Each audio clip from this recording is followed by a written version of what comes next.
Morning. I thought I'd do a little, talk a little bit more about infill.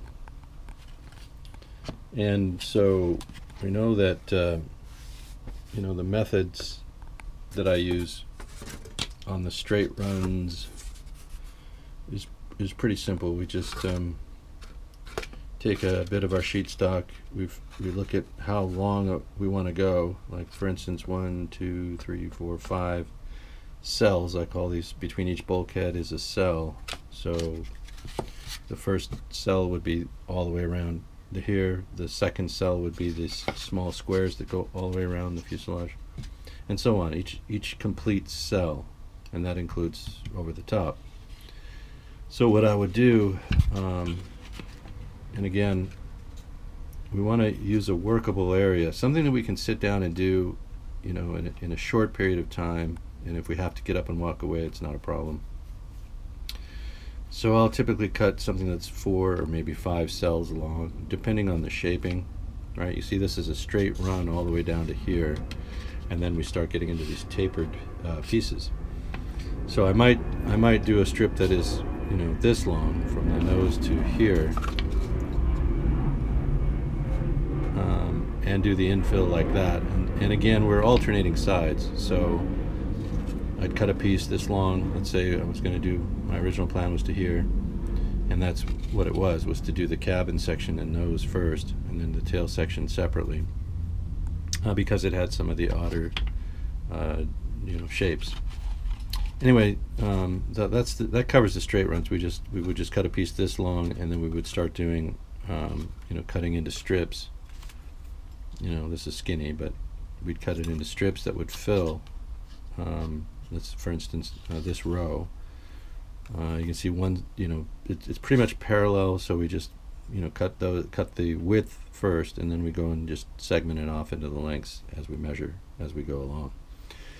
And then we get into different scenarios where there are pieces that must be, fit into. You see how this stringer has a bit of sway right here. Not so much here. It's a little bit of a straight shot here, and there. So that piece isn't too hard to fit. But when we have a bit of sway, and remember we don't want to deform the stringers, because the stringers are actually defining our shape. And if we start, squeezing parts in and deflecting that stringer, we're gonna change the shape of the airframe. We don't want to do that. So how would we get that sway? Just so. And the quick, easy solution is to use cardstock and make a template. Something that would fit into the cell, or it doesn't even have to fit in there. Remember, the top edge is going to be parallel to the underside edge, the mating side of the stringer. So whether we put a template here and trace this line here across here, or prior to installation of the piece, while this is open, we trace it on the inside.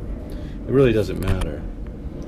What you come up with is a piece of template with that top line matching perfectly to the sway in that. I'm trying to hold the camera and do this. It fits perfectly into that sway. A little bit of sanding to get a perfect fit, but again, I'm trying to hold the camera and the fuselage and template all at once. But you see how that works, and then you just transfer that line onto your strip stock, or whatever you're cutting these from, and it, once you get the length right and do a little bit of sanding to fit on the bottom straight edge, it'll pop right in there. And that's how you do that. It's pretty quick and pretty easy. So progress, we've just about got it wrapped. The fuselage, all that remains is these two sections at the sides, on each side, and the top. So again, I'm going to be alternating the grain here in whichever direction gives me the best form fit. This section we leave open right here on top. That's where the stabilizer gets glued into place. So this will be left open on top here. So all we really have to fill is these two cells on the top and these